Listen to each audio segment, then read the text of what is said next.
The galaxy was old, older than any single mind could truly understand. For 10,000 years, one power had ruled over it all. That power was called the Galactic Throne. The throne did not belong to one planet. It floated above a golden world named Orin Prime, built from metal and light, guarded by fleets so large they could blot out a sun. Under the throne's rule lived thousands of alien species. Some were small and gentle, some were large and fierce, but all of them in the end obeyed the throne. No one had ever dared to stand against it and survive. Children across 1,000 worlds were taught the same lesson in school. The throne is eternal. The throne is unbeatable. To fight the throne is to fight the galaxy itself. And no one wins that fight. For 10,000 years, this lesson had never once been proven wrong. Every rebellion had been crushed. Every rival empire had been humbled. Every proud species that dared to raise a weapon against the throne had, sooner or later, learned to kneel. Because of this, the throne's council had grown comfortable. Comfortable in a way that only unbroken power can make a ruler comfortable. They no longer studied their enemies carefully, because for a very long time, they had not needed to. Old habits, when they work for 10,000 years, are very hard to question. This is the story of the empire that finally questioned them, and the story of the one old general who saw the danger coming long before anyone else was willing to look. But before we speak of that empire, we must speak of one alien. His name was General Vrax. Vrax was not young. His skin was a deep gray, marked with old scars from wars long forgotten by everyone except him. He stood taller than most humans, with 4 eyes that missed nothing, and a voice that could silence a room without being raised. For 80 years he had served the throne. He had crushed rebellions. He had burned worlds that dared to resist. He had never lost a battle. Because of this, the younger officers respected him. Some even feared him, but none of them understood him. They saw only the medals on his chest and the fleets under his command. They did not see the tired eyes behind his calm face, eyes that had seen too much war to enjoy any more of it. Vrax did not want more war. He wanted peace, the kind of peace that comes only after enough victories that no one dares to fight you again. For most of his life, he believed the throne had already won that peace. The galaxy was quiet. The throne was strong. There was nothing left to fear. He had earned his rank the hard way, not through politics or family name, but through decades of hard campaigns on distant, forgotten worlds. He remembered every battle he had fought. He remembered the names of soldiers he had lost, even the ones from 50 years ago. This was rare among throne generals. Most of them collected victories the way children collect toys, without ever counting the true cost. Vrax counted every cost. It was this habit, this quiet discipline of always paying attention, that would soon save more lives than he could ever imagine. Then came the humans. It began as a small matter, a border patrol, nothing more. Vrax's fleet was moving along the edge of throne territory, checking old trade routes for pirates and smugglers. It was routine work, the kind of task given to a general only to keep him busy between real wars. His scanners picked up a single ship, small, slow, unarmed as far as the sensors could tell. A trade vessel carrying the flag of a species the throne barely knew anything about. A species from a small blue planet far on the edge of known space. Humans. Vrax had heard the name before in passing. A minor species. Not a member of the Thrawn's empire, not yet conquered, not yet even properly studied. Some scouts said humans were curious and friendly. Others said they were stubborn and difficult to deal with. No one thought they were dangerous. Why would they be? They had no great fleet, no powerful weapons that anyone had seen. Just a handful of ships that traded quietly at the edges of alien space, minding their own business. Vrax ordered his ship to approach. It was simple procedure. Stop the vessel, inspect it, ask a few questions, then let it continue on its way. He expected nothing more than a short delay in his day. He did not expect what happened next. The human ship did not run. It did not panic.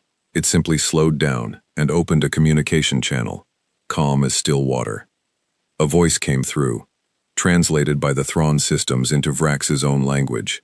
It was a human voice, a male voice, steady and polite. "This is Captain Reyes, of the trade vessel Wanderer. We are a peaceful ship. We mean no harm to you or your fleet," Vrax answered in his usual commanding tone. "You are in Thrawn territory. State your business and you may pass." "We are simply trading," Reyes replied. "Nothing more. We are not looking for trouble." Vrax almost ended the call there. It seemed a simple, boring exchange. Exactly what he expected. But something in the human's voice made him pause. There was no fear in it. No nervousness. Every alien species Vrax had ever met when facing a Thrawn warfleet for the first time showed some sign of fear. A shake in the voice. A pause before answering. Something. The humans showed nothing. Vrax leaned forward in his chair. "You understand," he said slowly, "that my fleet could destroy your ship in a single moment if I wished it." There was a short silence. Then Rhea spoke again, and his words were calm, almost gentle, but they carried a weight that surprised the old general. "You could try," Rhea said, "but I would ask you not to. Not because we are afraid of you, General, because you should be a little afraid of us." The bridge of Vrax's flagship went completely silent. His officers turned to look at him, waiting for his reaction. No one spoke to a thrown general that way. No one. Vrax felt something he had not felt in decades. Not fear, not yet. Curiosity mixed with something colder underneath it. A warning buried deep in his old warrior instincts. The kind of feeling that had kept him alive through 80 years of war. He said nothing more. He let the human ship pass. That night, Vrax could not stop thinking about the conversation. He pulled up every file the throne had on humanity. There was not much. A handful of trade reports, a few notes from minor diplomats who had visited human colonies. Nothing about their military. Nothing about their weapons. Nothing about why one human captain would speak to a throne general with such calm confidence. He decided to learn more. Not through reports, but through direct experience. Over the following months, Vrax quietly gathered more information. He spoke with other officers who had crossed paths with human ships. Slowly, a pattern began to form. Humans never started fights. They avoided conflict whenever possible, but whenever a fight was forced upon them, even a small one, they won it quickly and cleanly, using tactics no alien fleet had ever seen before. A pirate group once attacked a human cargo convoy, expecting easy loot. The pirates were destroyed within minutes, their ships disabled with precision, not one human vessel damaged. A rival alien empire, one that had never bowed to the throne, tried to seize a human mining outpost. Within a single day, their entire invasion force was gone, and the human outpost continued working, as if nothing had happened. There was one report that stayed in Vrax's mind longer than the others. A small group of slavers, known for capturing weaker species and selling them across the outer worlds, had targeted a human colony ship, believing its passengers would make easy prisoners. The slavers had done this 100 times before, against 100 different species, always with success. This time, the slavers simply vanished. Their ship was found weeks later, drifting empty and powerless near an asteroid field. Every weapon system disabled, every door sealed shut from the inside. No bodies, no signs of struggle, no explanation at all, except a short recorded message left on the ship's system, spoken calmly in the human language. "Choose better targets next time." None of these events were widely reported.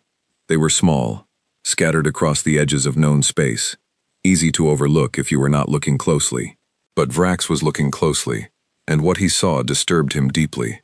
Humans were not simply lucky. They were not simply clever with small tricks. Every single encounter showed the same pattern: calm decision-making, superior tactics, and a complete unwillingness to panic, even against far larger forces. Vrax began to understand something that no one else in the throne's high command wanted to believe. Humanity was not weak. Humanity was simply waiting. Months later, Vrax's fleet was assigned to patrol a border system close to human territory, following reports of unusual activity. It was meant to be another simple mission. Instead, it became the turning point of his life. A group of smaller throne warships, part of Vrax's larger fleet, spotted what looked like an abandoned human research station near a quiet moon. The commander of that smaller group, a young and eager officer named Dalek, saw an opportunity. He believed capturing the station and its technology could bring him honor and a quick promotion. Vrax warned him against it. "Leave it alone," he ordered. "We are here to patrol, not to provoke." But Dalek was ambitious, and young officers do not always listen to old generals. especially when they believe a great victory is within easy reach. He believed the old general was simply too cautious, too slow, too tired to see a golden opportunity when it appeared in front of him. He took 3 warships and moved toward the station without full authorization, confident that he would return with a prize worth celebrating. Vrax watched the 3 ships pull away from the main fleet on his bridge display and felt a cold, familiar dread settle in his chest. The same dread he had felt before every disaster he had ever witnessed in 80 years of service. He ordered his communications officer to keep an open channel, and he waited. What happened next took less than 11 minutes. The station was not abandoned. It was a trap, quiet and patient, exactly the kind of thing Vrax had begun to suspect humans were capable of. As Dalek's ships approached, hidden human vessels, small and fast, appeared from behind the moon, using its gravity and shadow to stay completely hidden until the perfect moment. The battle was short and one-sided. Dalek's 3 warships, each far larger than any single human vessel, were disabled within minutes. Their weapons were jammed by signals no one on the throne side understood. Their engines were struck with precise, targeted attacks that avoided killing the crew, but left the ships completely helpless, floating silently in space, dark and powerless against the stars. Not one human ship was lost. Not one human life was taken. The humans could have destroyed Dalek's entire group. They chose not to. Instead, a single message was sent to Vrax's flagship, calm and clear, spoken by a voice he now recognized. It was Captain Reyes again. "General Vrax," the voice said, "your officer made a mistake today. We have returned his ships undamaged along with his crew. We ask only one thing in return. Please do not test us again. We do not wish for war, but if war comes, we will not lose it." The channel closed. Vrax sat in silence on his bridge for a long time, staring at the empty screen where the message had been. He was not looking at fear anymore. He was looking at absolute certainty. Vrax had spent 80 years fighting for the throne. He had seen empires rise and empires fall. He had seen fear in the eyes of 1,000 enemies, right before their final defeat. He knew, better than almost anyone alive, what true strength looked like and what it did not look like. What he had just witnessed was not luck. It was not a clever trick, used once and never again. It was discipline. It was patience. It was restraint. The rarest and most dangerous quality any warrior could possess. Humans had the power to destroy his officer's fleet completely, and they chose calmly not to use it, sending only a warning instead. That single choice frightened Vrax more than any weapon could have. A species with great power that chooses violence is dangerous, yes, but it is predictable. It is a species that can be understood and eventually defeated.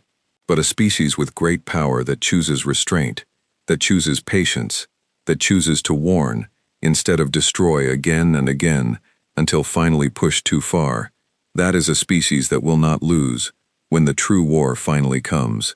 Because when a patient enemy finally stops holding back, there is no mercy left to offer.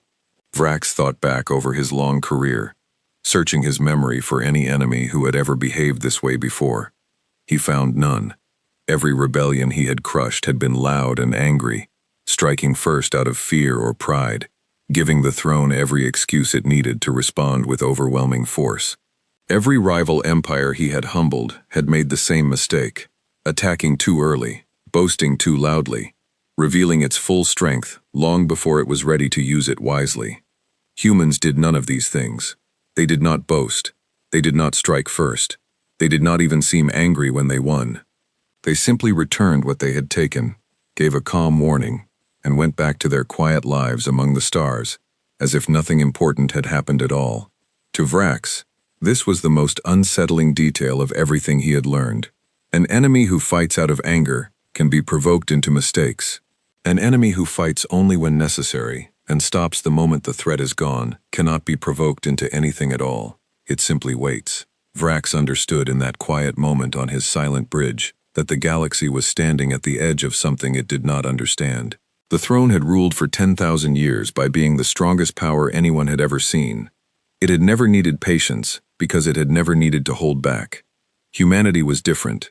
Humanity held back because it did not need to prove its strength to anyone. It simply waited, calm and certain, for the day it might finally be forced to show it completely. Vrax did not want to see that day arrive, not because he doubted the throne's power, but because for the first time in 80 years of service, he doubted whether that power would be enough. That night, alone in his private quarters aboard his flagship, General Vrax composed a message. It was short. He rewrote it many times, trying to find words strong enough to carry the weight of what he had learned, yet simple enough that even the most arrogant member of the throne's council could not misunderstand it. In the end, he kept it short. 9 words. 9 words carrying 80 years of hard-earned wisdom, and a warning he prayed the throne would actually hear. Leave the humans alone. I am begging you. He sent the message directly to the Galactic throne, marked with the highest level of urgency his rank allowed. Then he sat back in his chair, looked out at the stars through his window, and waited. He did not know, not yet, whether his warning would be heard. He did not know that on Orin Prime, in the golden halls beneath the throne itself, his message was about to be read aloud in a room full of laughter. He did not know that a young council member would call it the funniest thing I have read all year, while an old general far away sat alone with the weight of a warning no one wanted to believe. He did not know that the greatest war the galaxy had ever seen was only just beginning.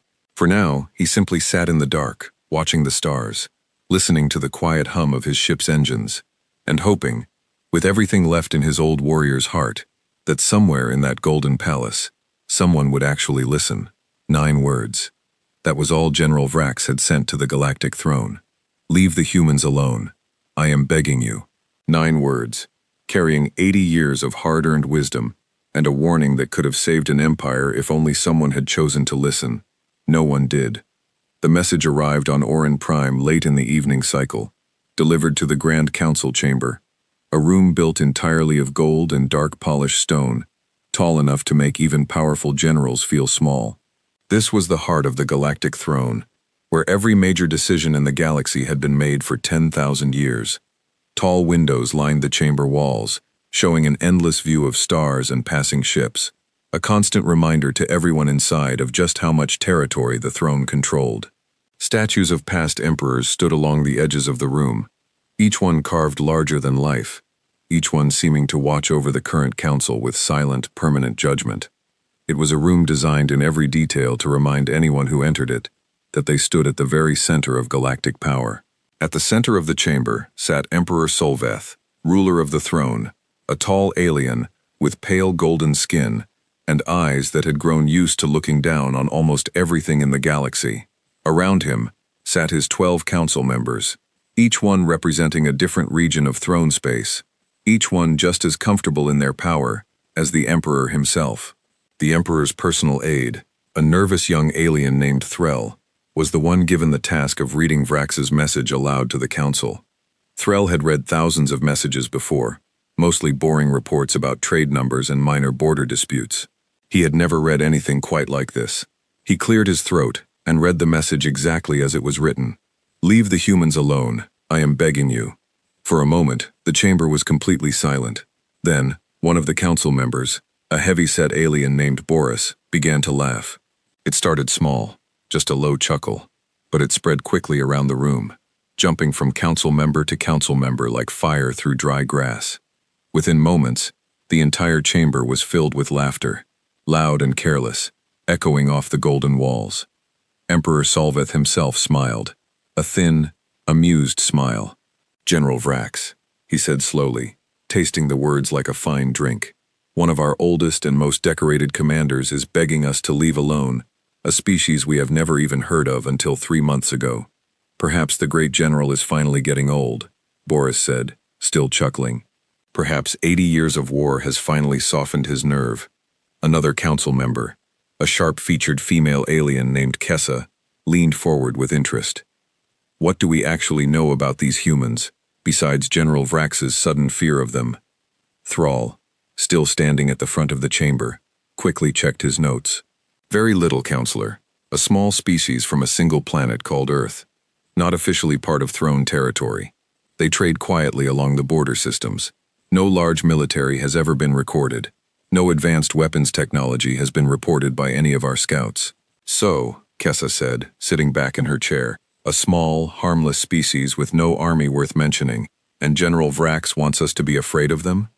The laughter grew louder. Emperor Solvith raised one hand, and slowly the laughter faded into an amused, waiting silence. When the Emperor spoke, every voice in the chamber stopped completely. Out of habit built over 10,000 years of unquestioned rule, I have known General Vrax for many years, Solvith said.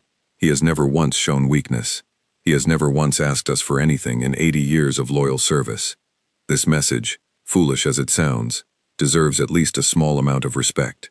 Boris straightened in his chair, adjusting his expression to seem more serious. Of course, Your Majesty. However, Solvith continued, I do not believe for one moment that a species with no military history, no known advanced weapons, and no significant population poses any real threat to the throne. What I do believe is that General Vrax has perhaps grown too cautious in his old age, seeing danger in shadows that do not exist. He paused, looking around the chamber slowly, enjoying the attention of his council. But we cannot simply ignore the warning of a general who has served us so well. That would be disrespectful, and it would look weak to the rest of the Empire if word ever spread that we take no action after receiving such a message. Kessa tilted her head. What action do you propose, Your Majesty? Solvith smiled again, wider this time. A small punishment fleet. Enough ships to teach these humans a simple lesson in respect. Enough force to remind them exactly whose galaxy they are living in. Nothing excessive. Nothing that requires our full attention. Just enough to put General Vrax's mind at ease, and to put humanity firmly in its place.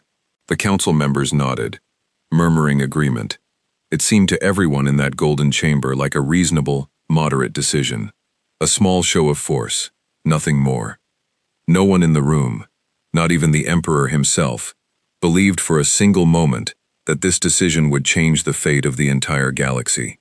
They were wrong. Far away, on the small blue planet called Earth, and across the scattered human colonies that stretched quietly along the galaxy's edge, life continued exactly as it always had. There were no golden chambers here, no thrones, no crowds of nobles competing for the attention of an all-powerful emperor. Instead, there were simple offices, simple ships, and simple people doing careful, disciplined work, day after day, without ever seeking attention or glory. In a modest command center on a human colony called New Haven, a young engineer named Maria Okafor sat at her console, reviewing data from a routine deep space sensor array. She was 26 years old, quiet by nature, but sharp-minded, the kind of person who noticed small details that others often missed. That morning, she noticed something odd, a faint energy signature moving slowly through the outer edge of human-monitored space. Not an attack, not even close enough to be an immediate concern, but unfamiliar and worth reporting. She flagged the data and sent it up the chain of command, exactly as she was trained to do, without panic, without exaggeration, simply stating the facts as she saw them. Within an hour, her report reached Commander Elias Grant, a calm, steady man in his 50s, who had spent most of his career quietly preparing humanity's defenses, long before most people believed such preparation was necessary. Grant read the report carefully twice before speaking to his second-in-command. This matches the pattern we discussed last year. Movement, then a pause, then more movement. They are gathering something out there. Should we be worried, sir? His second-in-command asked. Grant thought for a moment before answering. Worried is the wrong word. Prepared is the right one. We do not start fights. We never have, but we do not ignore warning signs either. Increase monitoring along the outer systems, quietly. No alarms, no panic, just eyes open. This was the human way. Not boasting, not mocking, not laughing at unfamiliar danger. The way an entire golden chamber full of powerful aliens had just done. Many light years away. Simply watching calmly and preparing, without ever needing anyone's permission or approval to take a threat seriously. That evening, Maria sat with a few of her colleagues in the colony's small dining hall, eating a simple meal after a long shift. The conversation, as it often did lately, turned toward the strange increase in alien activity along the border. Do you really think they're planning something? Asked a young technician named Sam sitting across from her. Maria shrugged, stirring her food thoughtfully. I think it doesn't matter what they're planning. We just do what we always do. We prepare, we stay calm, and if it turns into something real, we handle it. Doesn't it scare you, though? Sam asked. They've got fleets bigger than anything we've ever built. Whole empires. We're just us." Maria was quiet for a moment before answering, choosing her words carefully the way she chose everything in her life. "Size isn't everything, Sam. My grandmother used to say something like that about people, not about spaceships. But I think it still applies. It's not about how big you are. It's about how clearly you can think, and how well you can hold steady when everyone around them expects you to break." Sam considered this for a moment, then nodded slowly, comforted in a small way by her calm confidence. "I hope you're right," he said quietly. "I know I'm right," Maria said, offering him a small, tired smile. "Look at our history, Sam. We didn't get here by being the biggest or the strongest. We got here by surviving things that should have wiped us out 100 times over. Ice ages, diseases, wars against ourselves that nearly finished the job before any alien ever showed up. If there's one thing humans have always been good at, it's refusing to quit even when the odds look impossible." Across the table, an older woman named Dr. Chen, one of the colony's senior researchers, had been listening quietly. She set down her cup and spoke for the first time. "The aliens out there have never had to fight for their survival the way we have," she said. "Their empire has ruled unopposed for 10,000 years. They have forgotten what it feels like to truly struggle. We haven't. And that difference matters more than any fleet size." The table fell into a thoughtful silence, the kind of silence that comes not from fear, but from quiet, shared understanding. This was the quiet strength of humanity, the strength that no golden council chamber, full of laughter and easy confidence, had ever bothered to notice or understand. It did not come from massive fleets or ancient conquests. It came from something much simpler and far harder to defeat. The steady, patient discipline of people who had learned, over a long and difficult history, exactly how to remain calm when everything around them said they should panic. Back on Orin Prime, preparations for the small punishment fleet moved forward quickly. Word spread across the golden halls of the throne's capital, and within days it had become something of a joke among the younger officers and nobles. A whole fleet just to deal with a handful of humans? One young officer laughed, sharing drinks with his friends in one of Orin Prime's many social halls. "I heard General Vrax nearly wet himself over these people. Imagine that. 80 years of war, and he's scared of a species that doesn't even have proper warp technology. Maybe he's just looking for an easy win before retirement," another suggested, raising his glass. "A guaranteed victory to end his career with." The group laughed together, clinking their glasses, completely unaware of how wrong they were about to be proven. The fleet itself was assembled under the command of a proud young admiral named Korvath, eager to make a name for himself with a quick, easy victory. Korvath had never lost a battle either, though unlike Vrax, his victories had come mostly against poorly organized, weaker opponents. Easy fights dressed up as great achievements. He wore his uniform a little too proudly, and he spoke a little too loudly, the way young men do when they have been told all their lives that they are destined for greatness and have never once been forced to question it. Korvath had personally requested this mission, seeing it as the perfect opportunity to step out of the shadow of older, more experienced generals like Vrax. A quick, clean victory against a supposedly weak species would look excellent on his record, and would surely earn him a seat on the council within a few short years. He had already begun imagining the celebration that would greet his return. Korvath stood before his assembled fleet on the day of departure, giving a short, confident speech to his crews, broadcast across every ship in his command. "Soldiers of the throne," he announced proudly. "Today we sail toward a small, insignificant world to remind its people of their place in this galaxy. This will not be a difficult mission. Some of you may even find it boring. But remember, even the smallest victories serve the glory of the throne." Cheers erupted across the fleet's communication channels.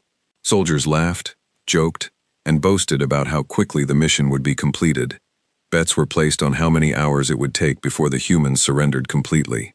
Somewhere far behind them, in his quarters aboard his flagship, General Vrax watched the fleet depart on his monitor.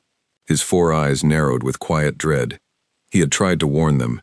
He had used every ounce of respect he had earned over 80 years of loyal service to send that warning, and it had been answered not with caution, not with careful planning, but with laughter, jokes, and a proud young admiral, eager for an easy victory. Vrax knew with a certainty that settled deep and cold in his chest. that Korvath's fleet was not prepared for what awaited them. They believed they were sailing toward an easy lesson. They were sailing instead toward the beginning of the end of everything the throne had ever known. As Korvath's fleet moved steadily through the dark space between the stars, growing closer each day to human territory, something else was happening quietly, far ahead of them, in the calm and disciplined heart of human command. Commander Grant sat once again with his officers, reviewing the latest data from Maria's monitoring stations. The faint energy signatures they had first noticed weeks earlier had grown clearer, more defined. There was no longer any doubt about what was approaching. "It's a fleet," Grant said simply, looking at the data displayed before him. "Not a massive one, but large enough to be a serious threat, if we were the kind of people who reacted with panic." "Orders, sir?" one of his officers asked. Grant did not hesitate. "We do what we always do. We do not attack first. We do not show unnecessary force. We prepare our defenses, quietly and completely, and if they come with peaceful intentions, we welcome them exactly as such. But if they come with hostile intentions—" He paused, looking around the room at the calm, steady faces of his officers, people who had spent years quietly training for exactly this kind of moment, without ever needing glory or recognition to do their jobs well. "Then we make absolutely sure it is the last mistake they ever make." There was no cheering in that room. No boasting, no easy jokes about guaranteed victories. Just quiet nods, steady breathing, and the calm, focused energy of people who understood, deeply and completely, exactly what needed to be done, and exactly how seriously it needed to be taken. Grant looked around the room one final time before dismissing his officers. "Remember," he said quietly, "we are not doing this because we want to fight. We are doing this because we understand something that fleet out there does not yet understand. Peace is not something you get by hoping for it. Peace is something you protect carefully, patiently, and if necessary, firmly. That is the only kind of peace that lasts." His officers nodded, and one by one they returned to their stations, carrying his words with them into the long, quiet hours of preparation that followed. Far above the planet, and hidden carefully among asteroid fields and quiet shadows, human ships began, silently and without fanfare, to take their positions. They did not know exactly when the alien fleet would arrive. They did not know exactly how many ships would come, or exactly what those ships intended to do. But they knew, with the same calm certainty that had guided every decision humanity had made since its first difficult steps into the stars, that whatever came, they would be ready for it. Somewhere between the stars, Admiral Korvath's proud, laughing fleet continued forward, full of confidence, full of easy jokes about quick, guaranteed victories. They had no idea that somewhere in the quiet darkness ahead of them, humanity was already watching them come. The journey took 11 days. For Admiral Korvath and his fleet, those 11 days felt more like a long, boring holiday than a military mission. His crew spent their time telling stories, playing games, and making bets about how quickly the humans would surrender once they saw the true size of a throne war fleet. Korvath's flagship, the Oran's Glory, led the way, followed by 40 warships of various sizes, each one carrying soldiers who had grown up hearing stories of the throne's endless victories and had never once imagined losing a battle against anyone, let alone a small unknown species from the edge of known space. The Oran's Glory itself was an impressive sight, its hull polished to a bright shine, decorated with the golden symbols of the throne, built more to impress than to hide. This was, after all, meant to be a simple lesson, not a real war. There had seemed no reason to travel quietly, when the whole point of the mission was to remind the galaxy of the throne's overwhelming power. By the 10th day, the mood on board had turned almost festive. Soldiers painted small human symbols on the sides of their armor, a joke meant to mock the enemy before the battle had even begun. Officers organized informal competitions, betting on which ship would land the first strike, and how many hours it would take before human ships surrendered completely. Korvath himself watched all of this with quiet approval. High morale, he believed, was the mark of a confident, disciplined force. He did not once consider that overconfidence and true discipline were, in fact, very different things. In his eyes, an army that laughed easily was an army that feared nothing, and an army that feared nothing could not possibly lose. On the 11th day, the fleet finally crossed into the outer edge of human-monitored space. The moment the fleet crossed that invisible border, something changed. It was subtle at first, barely noticeable. The usual background chatter across the fleet's communication channel seemed to fade slightly. Sensor operators, previously relaxed and casual, began sitting a little straighter in their chairs. There was no clear reason for this shift, no obvious threat on any screen, but the space around them simply felt different. Corvith noticed it too, though he refused to say anything about it out loud, unwilling to seem nervous in front of his crew. He stood on the bridge of his flagship, arms crossed, watching the empty space ahead of them on the main view screen. "Report!" he said finally, his voice a little sharper than he intended. His sensor officer, a young alien named Pris, checked her readings carefully. "Nothing unusual, sir. No enemy ships detected. No energy signatures. The area appears completely empty." "Completely empty," Corvith repeated slowly, unable to keep a small note of unease from creeping into his voice. An empire preparing to defend itself should show some sign of activity. Ships moving, defenses being raised, something. Instead, there was nothing but silence, stretching out ahead of them like a held breath. "Perhaps they already know we are coming, and have chosen to hide," suggested Pris. "Hiding?" Corvith said, forcing a confident smile back onto his face for the benefit of the bridge crew watching him. "Of course they are hiding. Weak species always hide when true strength approaches. Continue forward, standard formation. Let us give these humans a proper introduction to the throne." The fleet moved deeper into human spaceship after ship, gliding silently through the dark past quiet asteroid fields, past small, empty-looking moons, past everything without a single sign of resistance. The silence, rather than comforting Corvath, began to weigh on him more heavily with every passing hour. 80 years of throne military history had taught every officer the same lesson. Silence before battle was rarely a good sign. Far below, hidden carefully within the shadow of a large, quiet moon named Perch, humanity waited. Commander Grant stood in the command center of a heavily disguised outpost, watching the alien fleet's slow approach on his monitors, calm and steady, despite the enormous responsibility resting on his shoulders. Around him, dozens of officers worked quietly, checking systems, confirming positions, adjusting the final details of a plan they had spent months preparing. Maria Okafor, the young engineer whose sharp eyes had first noticed the fleet's approach weeks earlier, now sat at a critical station, monitoring the enemy's exact formation and movement patterns.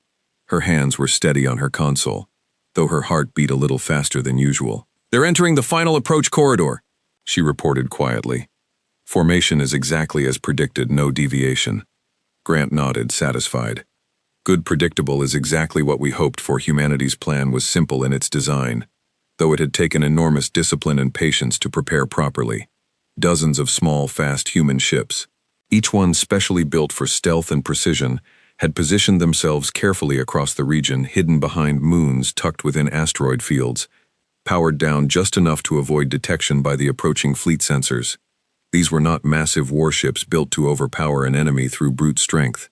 They were smaller, smarter vessels, designed around a very different philosophy of warfare, one built on patience, precision, and calm, coordinated timing, rather than raw power. "All units, confirm final positions," Grant said quietly into his communicator. One by one, quiet confirmations came back from dozens of hidden ships, scattered silently across the region. Each pilot and crew perfectly still, perfectly patient, waiting for the exact right moment. "Remember," Grant added, his voice calm but firm, "we do not fire first. We wait for their first hostile action. When it comes, and it will come, we respond immediately and completely. No hesitation, no mercy after that point, but not one shot before it." Maria watched her console, her fingers resting lightly on the controls, her breathing steady despite the tension building around her. Beside her, a young pilot named David spoke quietly, more to himself than to anyone else. 11 months of drills for this one moment. 11 months well spent, Grant said, overhearing him. Every simulation, every late night, every argument about formation and timing, all of it built toward exactly this. Trust your training. Trust the pilot beside you. That is all any of us can do now. The room fell into a focused, patient silence, broken only by the quiet hum of equipment and the occasional soft confirmation from a hidden ship reporting its position. There was no fear in that silence, only readiness, the kind of calm that comes from knowing a plan has been built carefully, tested thoroughly, and trusted completely. Korvath's fleet reached the final approach point exactly as predicted, moving cautiously now, sensors fully active, searching every corner of space for any sign of the human defenses that simply refused to appear. "Still nothing, sir," Pris reported again, her voice tighter than before. Korvath stared at the empty view screen for a long moment, jaw tightening. The eerie silence had begun to unsettle even his most confident officers. Some of the earlier jokes and bets had quietly stopped. The festive mood of the journey had faded completely, replaced by a growing unspoken tension that spread slowly through the entire fleet. "Send a communication to the nearest human colony," Korvath ordered finally, deciding to force the issue rather than continue waiting in uncomfortable silence. "Demand their immediate surrender, in the name of the Galactic Throne." The message was sent, translated carefully into the human language, broadcast toward the nearby colony of New Haven. The response, when it came, was calm, short, and completely unafraid. "This is Commander Elias Grant, representing the Defense Forces of New Haven Colony. We have received your demand. Our answer is no. We ask respectfully that you turn your fleet around and leave human space peacefully. This is your only warning." Korvath's officers exchanged uneasy glances. A tiny colony facing an entire throne war fleet had just calmly refused to surrender and dared to offer a warning of its own. Korvath's pride flared instantly, drowning out whatever small doubts had been building inside him. "They dare to warn us," he said, his voice rising with anger and disbelief. "A handful of primitive ships daring to threaten a throne fleet? Enough of this. Move the fleet forward. Target their colony's main defense grid. Show them exactly what happens to those who refuse the throne." The order was given. Weapons across the fleet began charging, preparing to fire the first shots of what Korvath still believed even now would be an easy one-sided battle. He had no idea that the moment his weapons powered up, he had just given humanity exactly the signal they had been patiently waiting for. The battle began not with a massive explosion, but with a single, precise strike. One of Korvath's lead warships suddenly lost all power, its systems going dark in an instant, disabled by a focused energy pulse, fired from a small human vessel that had remained completely hidden until that exact moment, tucked silently behind a nearby asteroid. Before Korvath could even process what had happened, more strikes followed, rapid and precise, each one targeting a different ship's engines or weapon systems, never aiming to destroy completely, always aiming instead to disable quickly and efficiently. "Enemy ships!" Chris shouted, her earlier calm completely shattered. Multiple contacts appearing from all directions. "They were hidden, sir. They were hidden the entire time." Korvath's confident expression collapsed into pure shock as his main view screen filled with dozens of small, fast human ships emerging suddenly from behind moons, asteroids, and quiet shadows, moving with a speed and precision his own fleet had never encountered before. "Return fire," Korvath shouted, his earlier calm confidence replaced by rising panic. "All ships, return fire immediately." But precision, Korvath's fleet soon discovered, was not something that could be matched simply by firing more weapons. The human ships moved with an almost impossible level of coordination, each vessel seeming to know exactly where its allies were, exactly where the enemy was weakest, exactly when to strike and when to retreat. Throne warships, larger and more heavily armed individually, found themselves unable to land a single solid hit on their smaller, faster opponents. Every attack the humans made seemed to arrive from an unexpected angle, striking critical systems with careful, deliberate accuracy, while somehow avoiding the kind of reckless, wasteful destruction that would have caused unnecessary loss of life. Within minutes, more than a dozen throne warships had been completely disabled, their weapons silenced, their engines powerless, drifting helplessly in the dark, exactly like Dalek ships had drifted weeks earlier, near that first quiet trap.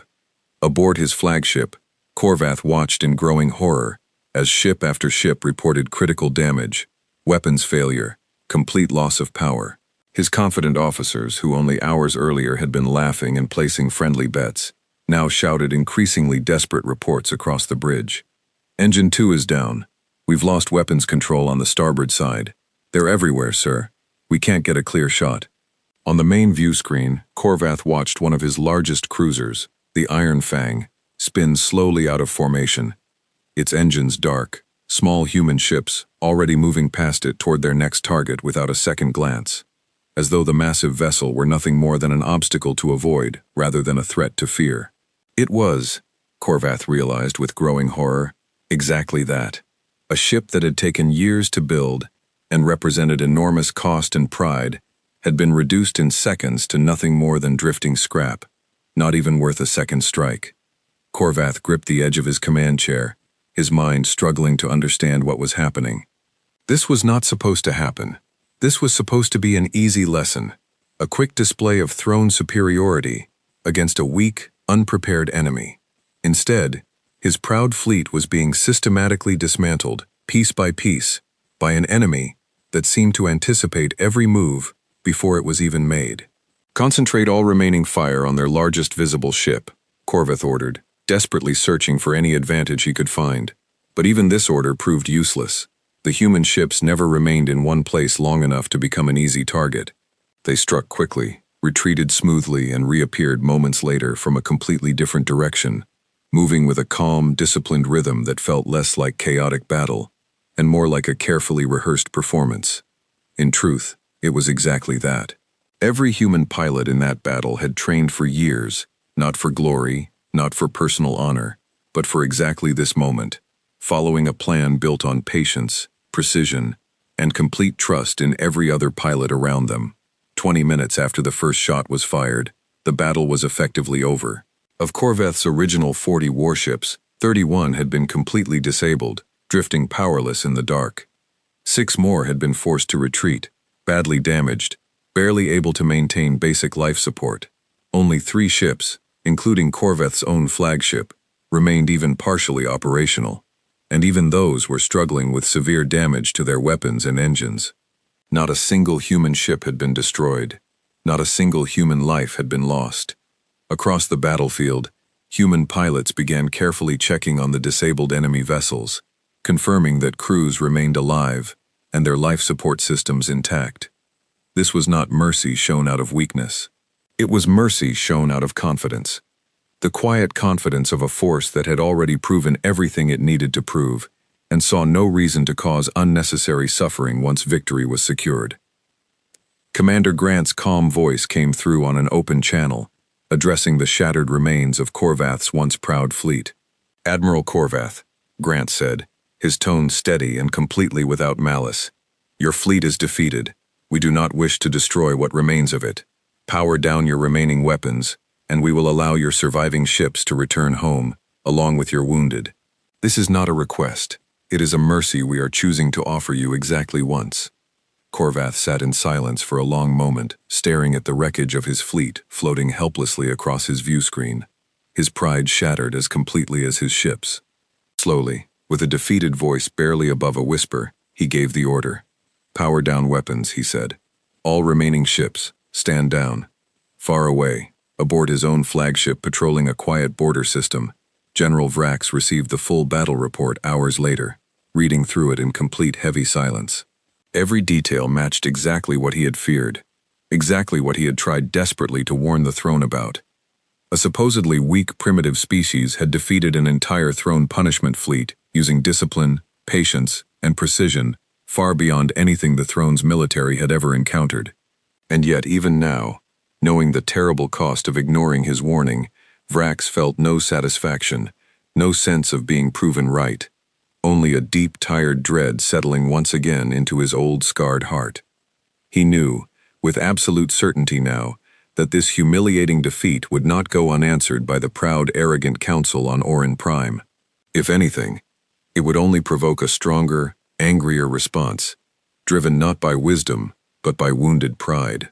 Prax closed the report slowly, staring out at the quiet stars beyond his window, and whispered softly to himself, in a voice heavy with dread, "They still do not understand what they are dealing with."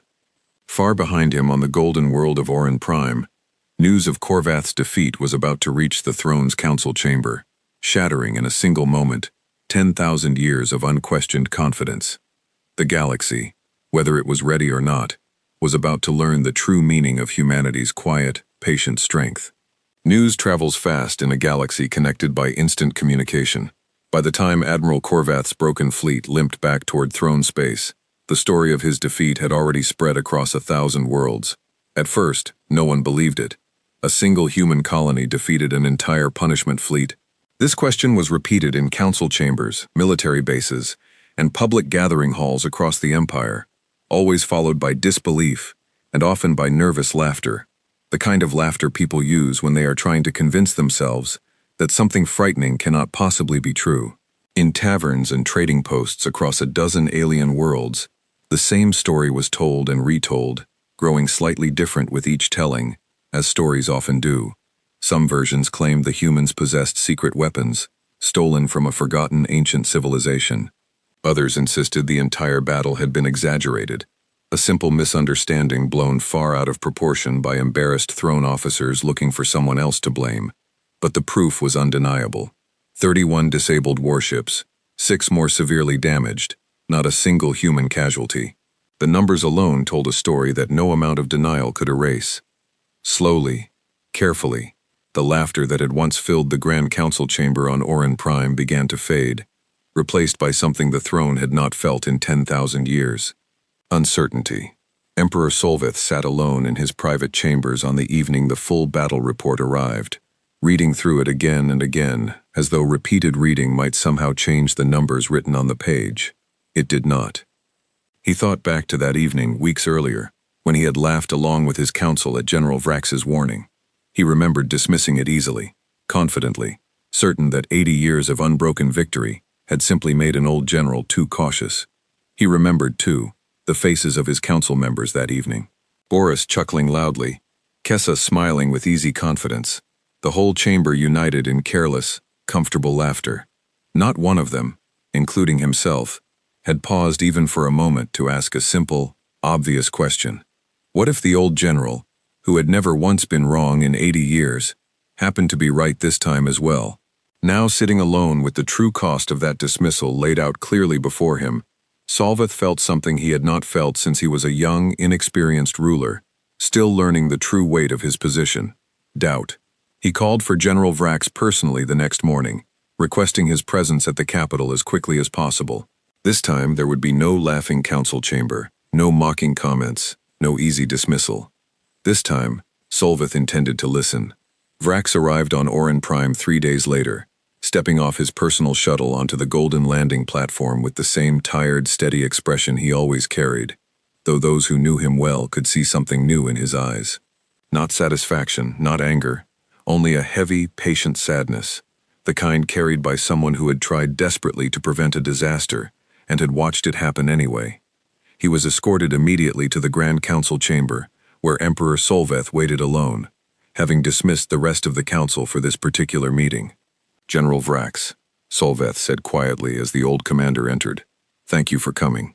Vrax bowed respectfully, though his voice carried none of the usual formal distance expected between an emperor and his general. You asked for me, Your Majesty? I came. Solveth gestured toward a chair, an unusual gesture of informality that surprised Vrax slightly. Please, sit. I think perhaps for the first time in a long while, I would like to simply talk rather than command. Vrax sat down slowly, his old joints aching after days of travel, and waited patiently for the Emperor to continue. I read your warning again, Solveth said finally, his voice quieter than Vrax had ever heard it. 9 words. I dismissed them without a second thought. I am beginning to understand, General, that this may have been the single greatest mistake of my reign. Vrax said nothing for a long moment, considering his words carefully before speaking. Your Majesty, I did not come here today to remind you of my warning. I came here because there is still time to prevent an even greater mistake. Solveth looked up, curious. Go on. After the battle, Vrax explained, I studied everything available about the human response. Their commander, a man named Elias Grant, allowed our surviving ships to return home. He offered mercy, Your Majesty, to an enemy fleet that had come specifically to attack his people. This was not weakness. This was a choice made deliberately by a species that clearly understands the difference between necessary strength and unnecessary cruelty. You believe this offers us an opportunity, Solveth said slowly, understanding beginning to dawn in his expression. I believe, Vrax said carefully, that humanity does not want war with the throne. Everything I have learned about them points toward this same conclusion. They defend themselves when attacked, but they have never once, in any encounter we know of, struck first. They show restraint even in victory. A species that behaves this way is not seeking conquest. They are seeking only to be left in peace. Solveth considered this carefully. And if we simply demand their surrender again, with an even larger fleet? Vrax's expression darkened. Then I believe, Your Majesty, that we will discover exactly how far their restraint truly extends. And I do not believe any of us wish to witness that discovery firsthand. A patient people push too far do not fight small, careful battles anymore. They fight to end the threat completely. I have spent my life studying warfare, and if there is one lesson I have learned above all others, it is this. Never mistake calmness for weakness, and never assume patience has no limit. The chamber fell into a long, thoughtful silence. Outside the tall windows, the golden light of Orin Prime's sun spread slowly across the horizon, illuminating a capital that had ruled unopposed for 10,000 years, now facing for the very first time the real possibility that its unbroken reign might finally be tested beyond its limits. What do you suggest, General? Solveth asked finally. Vrax met the Emperor's eyes directly, something few in the throne's history had ever dared to do so plainly. I suggest we do something the throne has never done before in its entire history. I suggest we ask for peace, honestly and directly. Before pride forces us into a war none of us can be certain we would survive. Far away, on the quiet human colony of New Haven, news of the throne's crushing defeat spread quickly among the population, though it brought none of the celebration one might expect after such an overwhelming victory. Commander Grant addressed his people simply, gathered in the colony's main hall, his tone calm and measured, exactly as it always was. We did not seek this fight, he said. We do not celebrate it either. 37 ships were disabled today. Thousands of soldiers following orders they likely did not fully understand were nearly killed because of decisions made far above their rank. We should feel relief that our people are safe. We should not feel pride in what happened to theirs. Maria Okafor, sitting quietly among the gathered crowd, listened carefully to these words, feeling a complicated mix of emotions. Relief, certainly, that the danger had passed without human losses, but also a quiet unease, wondering what would come next, now that an empire 10,000 years old had been humiliated by a single decisive battle. What happens now, Commander? Someone in the crowd asked. Grant considered the question carefully before answering. That depends entirely on the throne. If they choose anger, they will return with greater force, and we will defend ourselves again, exactly as firmly as before. But if they choose wisdom, there is a path toward something better than war. We have never wanted conquest. We have never wanted an empire of our own. We have only ever wanted to be left to build our future in peace. If the throne is willing to accept that simple truth, there need not be a war at all. 3 weeks later, a small, unarmed human diplomatic vessel approached Orin Prime, requesting formal permission to enter Thrawn space. This alone was remarkable considering the recent battle, but even more remarkable was the calm, respectful tone of their request, carrying no hint of anger or desire for revenge. The vessel was received cautiously, but without hostility, escorted carefully to the capital by a Thrawn honor guard, personally arranged by General Vrax, who had insisted on overseeing every detail himself. Aboard the vessel was a small human delegation, led by Commander Grant himself, accompanied by 2 advisors, and at her own quiet request, Maria Okafor, chosen specifically for her calm, careful manner and clear understanding of the events that had led to this unprecedented meeting. They were brought before Emperor Solveth in the Grand Council chamber, the same golden room where Vrax's warning had once been laughed at so carelessly. This time the chamber was silent, every council member present, watching closely as history quietly unfolded before them. Grant stepped forward respectfully, his voice calm and steady, carrying easily across the vast chamber. Emperor Solveth, he began on behalf of humanity, I wish to state clearly and honestly why we have come here today. We do not seek your throne. We do not seek conquest of your worlds. We seek only the simple right to live peacefully, to grow, and to build our future without fear of unnecessary conflict. If you are willing to offer us that peace honestly, we are equally willing to offer you the same in return. Solveth studied the human commander carefully for a long moment before responding, his earlier arrogance replaced now by something closer to genuine respect. Your fleet defeated ours without seeking to destroy it completely. Your commander Maines, he glanced briefly toward Vrax, standing quietly nearby, believes this reveals something important about your people. It does, Grant said simply.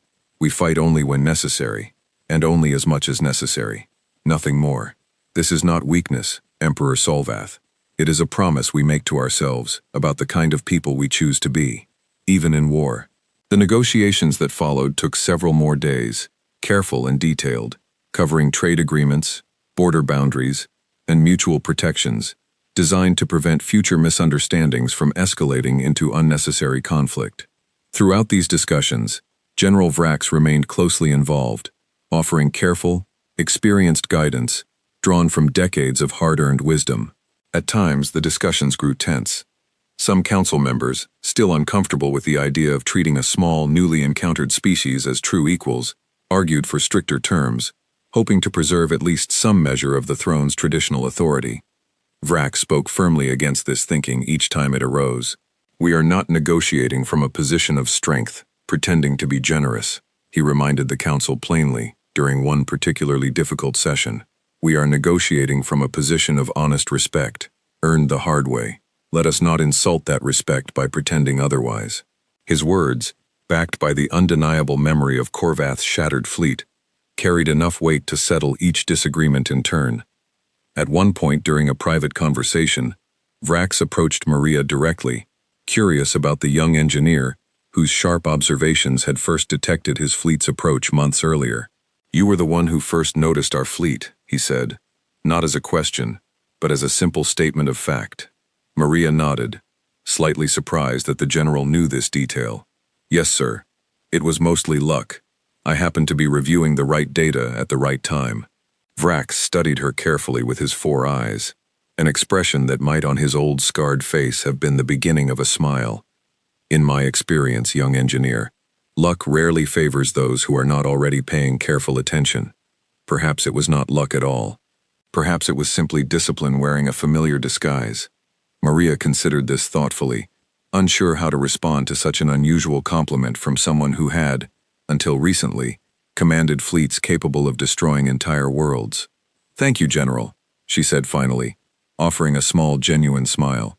On the final day of negotiations, a formal treaty was signed between the Galactic Throne and the newly recognized Human Assembly, establishing clear boundaries, fair trade agreements, and most importantly, mutual recognition of each other's right to exist peacefully, without fear of unnecessary conquest or interference. It was, in the Throne's 10,000-year history, the first treaty ever signed as equals, rather than as ruler and conquered subject. As the ceremony concluded, Emperor Solveth turned privately to General Vrax, standing quietly at his side. You saved us today, old friend, he said quietly, using a term of familiarity he rarely offered to anyone. Not through victory, but through the simple courage of an honest warning. Vrax bowed his head slightly. I only spoke the truth, Your Majesty. It was you who found the wisdom to finally listen. Solveth allowed himself a small, genuine smile, the first true smile Vrax had seen from him in many years. Let us hope the rest of the galaxy learns this lesson as well, before it costs them as dearly as it nearly cost us. Word of the treaty spread quickly across 1,000 worlds, carried by traders, diplomats, and curious travelers, eager to understand exactly what had happened between the ancient, unbeatable throne and a small, unknown species that had somehow forced an empire to the negotiating table. Different species reacted differently to this news. Some laughed nervously, unsure what to make of it. Others studied the reports carefully, quietly reconsidering long-held assumptions about the true balance of power in the galaxy. A few, wiser than most, understood immediately exactly what had truly happened. On distant worlds far from either throne or human space, small councils of alien elders began quietly revising their own history lessons. The same lessons that had for 10,000 years taught every child that the throne was eternal and unbeatable. It was a small change, barely noticeable at first, but it marked something important, the beginning of a galaxy, learning to question old certainties it had never before dared to challenge. For the first time in 10,000 years, the galaxy had been forced to learn an important lesson. True strength is not always loud, boastful, or eager to prove itself through conquest. Sometimes, the most dangerous power in the galaxy is the kind that waits patiently, speaks calmly, and strikes only when absolutely necessary, never seeking more than what peace honestly requires. Humanity had not sought to rule the stars. It had sought only the simple right to live among them peacefully, on its own quiet terms, and in the end, that quiet, patient determination had achieved something no army of conquest ever could: genuine respect freely given by an empire that had once believed such respect was theirs alone to grant. And on that day, for the very first time, the galaxy finally began to understand exactly why that simple, quiet strength was something no empire, no matter how ancient or powerful, should ever again make the mistake of underestimating. The galaxy had thousands of empires, and only one throne, but from that day forward, everyone knew there was only one species you never ever wanted to threaten twice.